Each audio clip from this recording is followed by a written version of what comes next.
Voici ce que les généraux français ont avoué face à la grandeur des Algériens.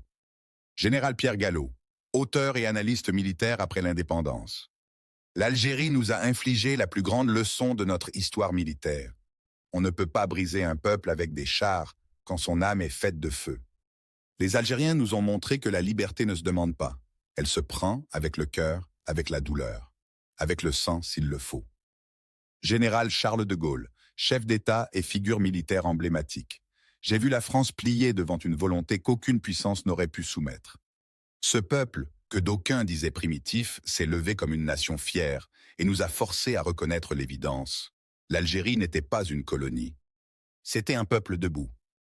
Général Jacques Massu, commandant de la bataille d'Alger. J'ai mené des hommes au combat dans bien des pays, mais jamais je n'ai vu un tel courage. Les Algériens ne combattaient pas pour une victoire militaire. Ils combattaient pour l'honneur de naître libres. Et ça, c'est imbattable. Général Paul Ossarès, responsable du renseignement en Algérie. Nous avons torturé, tué, traqué, mais plus nous frappions, plus il se relevait.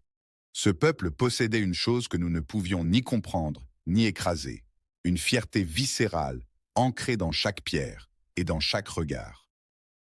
Général Marcel Bijard, commandant des troupes d'élite.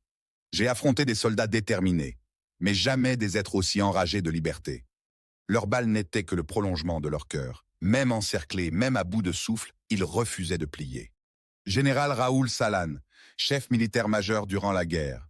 Nous pensions que quelques mois suffiraient pour restaurer l'ordre. Nous avions tort. Nous affrontions non pas une rébellion, mais une révolution nourrie par un peuple entier. Général Maurice Challe, concepteur de la ligne Challe et stratège français.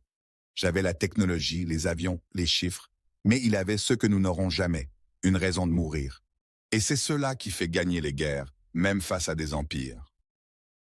Général André Zeller, un des 4 généraux putschistes, chef de corps. Chaque colline, chaque village devenait un bastion. Ils étaient partout et nulle part. Nous étions dans leur pays, mais jamais chez nous. Général Henri Leroy, commandant de l'aviation en Algérie. On bombardait leurs terres et ils reconstruisaient la nuit. On encerclait leurs maquis et ils réapparaissaient ailleurs. Ce n'était pas une guerre. C'était une renaissance permanente. Général Louis Trinquier, théoricien de la guerre anti-insurrectionnelle. Ce peuple algérien m'a forcé à réécrire mes théories.